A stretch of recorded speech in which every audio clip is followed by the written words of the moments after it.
Hallo lieber Olaf, heute sprechen wir über das Projekt Lernen und Arbeiten im Ausland. Und meine erste Frage an dich, was steckt hinter dem Projekt Lernen und Arbeiten im Ausland?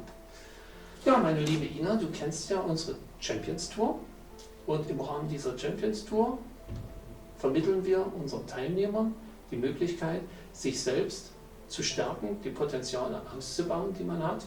Und das passiert immer auf der Grundlage von Träumen. Jeder Mensch hat Träume, die realistisch oder unrealistisch sein können.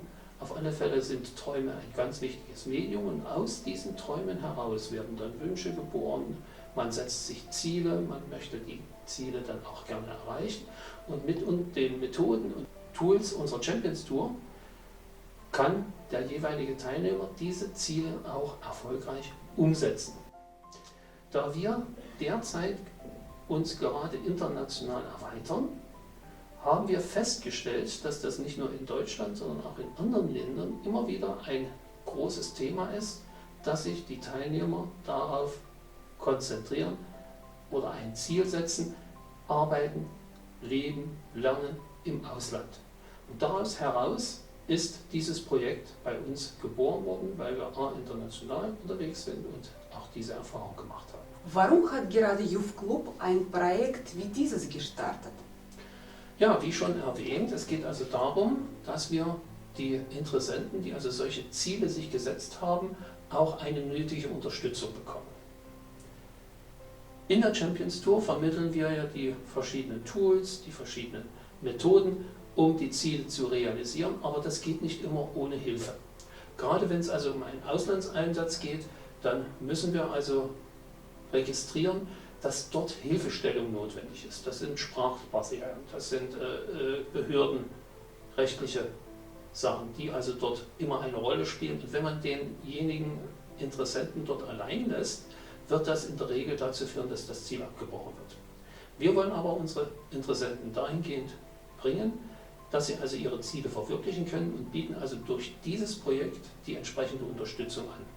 Jeder, der also den Wunsch hat, den Traum hat, das Ziel hat, im Ausland zu arbeiten, sei es um einen Beruf zu lernen, um einen Beruf auszuüben, um zeitlich begrenzt im Ausland zu arbeiten, in Form eines Forschungsprojektes oder als Akademiker oder auch, wie gesagt, durch die Migranten eine neue Heimat zu finden.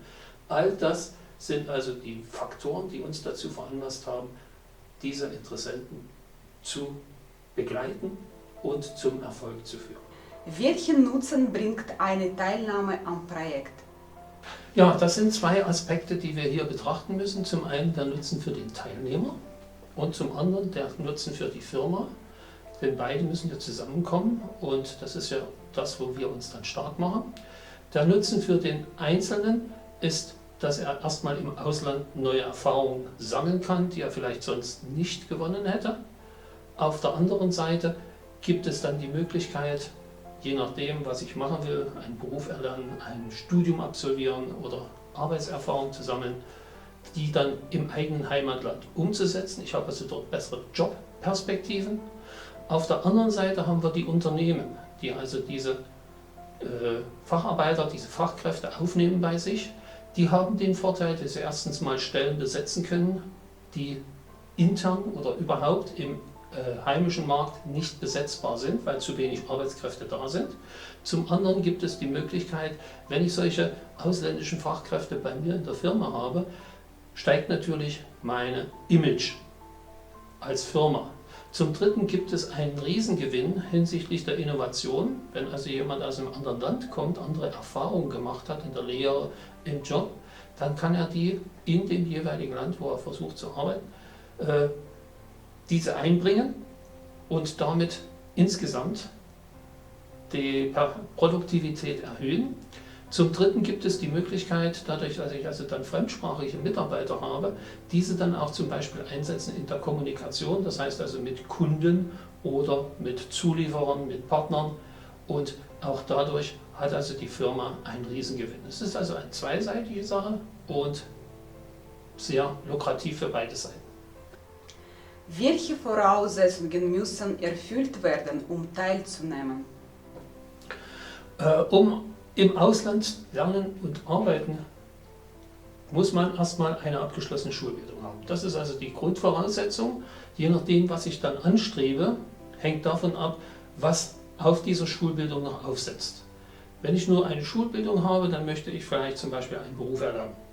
Habe ich einen Beruf, dann möchte ich den im Ausland nutzen.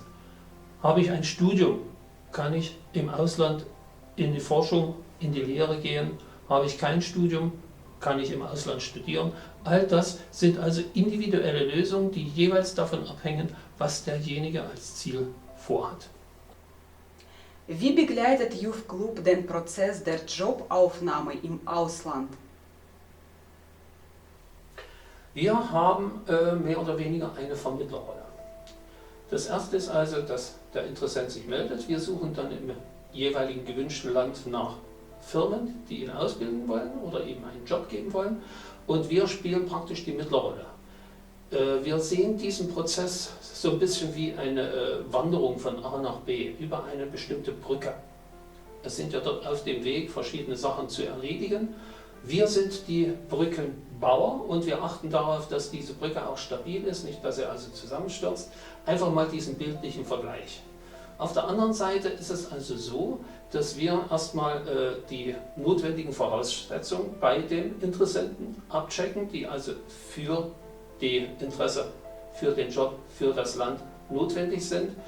Das können wir machen, da wir uns derzeit im Aufbau internationaler Außenstellen befinden, haben wir also die Möglichkeit, diese Betreuung der Interessenten in der jeweiligen Muttersprache zu machen. Auf der anderen Seite, wenn also ein bestimmtes Land gewünscht wird und wir auch dort unsere Auslandsvertretung dann haben, haben wir die Möglichkeit, auf die entsprechenden gesetzlichen Regelungen einzugehen, die also notwendig sind, um einen Job dort aufzunehmen, entweder zeitlich begrenzt oder als Migrant dauerhaft und so weiter. Also den ganzen Prozess bis hin zur Suche nach einer Unterkunft, bis hin zu Behördengängen, bis hin zum Familiennachzug, der vielleicht gewünscht wird und so weiter.